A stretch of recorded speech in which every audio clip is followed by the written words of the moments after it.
If you have faith the size of a mustard seed and do not doubt in your heart, you could say to that mountain, throw yourself into the sea, and it would. Welcome back to the No Sin Zone. Faith versus trust. There are over 125 scriptures with the word faith in it, but all but 3 of them are mistranslated. It's really the word trust, the word pistis. What's the difference? Is there a difference? Definitely.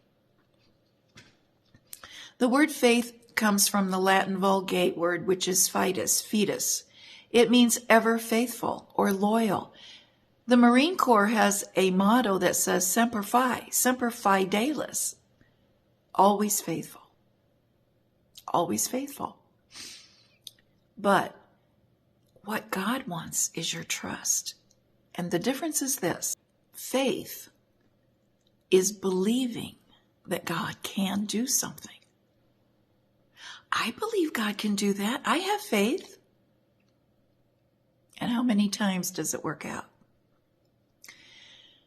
What God is looking for is trust. Trust is knowing that He will do it. Faith is believing that He can. Trust is knowing that He will. Trust. The word is pistis.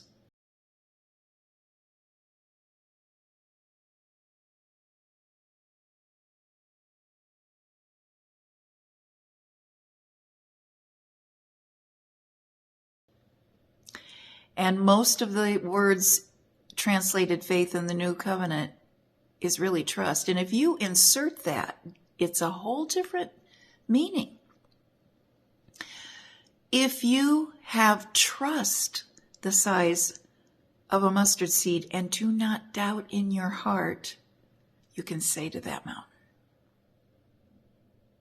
One of the things in the kingdom that we must learn is trust. A couple of episodes ago, I told you the story of 2 men whose daughters had died, but one came back. One had absolute, unequivocated trust. The child was dead for 3 days, but she came back. Lazarus was dead 4 days, but he came back. When you trust, you know that He will perform. Now, there are times when we trust Him, but really He's telling us, no, this is the appointed time.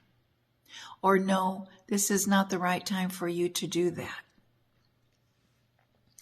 Going back to what I shared with you about the gut feeling, we've got to get the mind of Christ. He wants us to have the mind of Christ. He wants us to know what is going on in our gut when He says yes or no.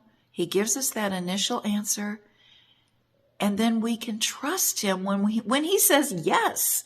This is the appointed time for that purpose under heaven.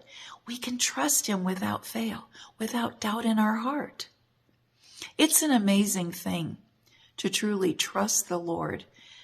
Even though everything around you is screaming, oh no, that's not going to happen. You can't. No, you have to do this. You have to get help. You have to run to man to get saved. You have to go to man to get help. That's not trusting Him. It's a difficult thing to do. Each of us is learning it on that narrow road, but it's His desire. He wants us to trust in the Lord with all of our heart and lean not on our own understanding. In all of our ways, acknowledge Him, and He will direct our path.